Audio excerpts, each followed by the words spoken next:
Ever wonder how you're gonna keep Saint Augustine from invading your lawn? Well, this customer came up with a great solution here.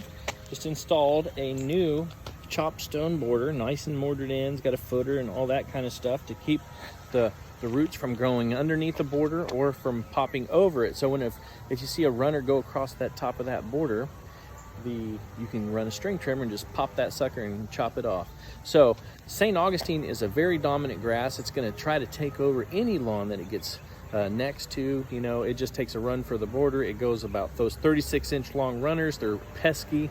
If your neighbor installs a lawn, you got to be on the ball if you don't want that stuff coming into your lawn. So we're installing a new zoysia sod install right here today. Let the neighbor know, or my client know, that his neighbor's lawn is going to try to take over his zoysia sod. So if he wants to protect his investment, he needs to do something about it. And so he did, and I'm really impressed with how it turned out. So this is a nice 4-inch chopped stone, 1-layer wall he put up. You know, looks great. Some people are like, they'll put up metal edging or some of that vendor board kind of stuff. But chopped stone, it's a little bit more expensive, obviously, but boy, does it look nice. Let's see if we can't get a kind of side view here. And once this Saint Augustine, it's supposed to be at about 2.5 to 3 inches. It's a little short over here.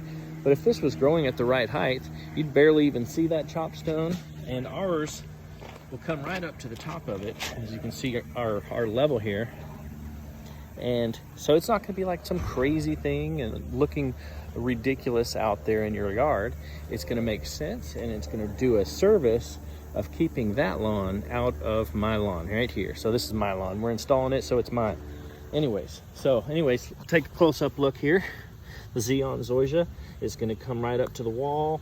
Any runners that come over from the neighboring stuff over here, jumps over here, we'll see it every couple of weeks. Your lawn guy or yourself can get that string trimmer and just like whip it and get that out of there. And it's not going to come underneath the wall, we hope. This has got a good footer underneath it. So anyways, that's one great option. If you guys are thinking about installing a zoysia yard or any type of yard next to Saint Augustine, give yourself a border wall. So this ain't a Trump wall. It ain't 40 foot tall or nothing like that. But it is definitely necessary to keep out the Saint Augustine. So anyways, that's a great idea, guys. If you're thinking about putting one in, definitely protect your investment and get a little border going later on.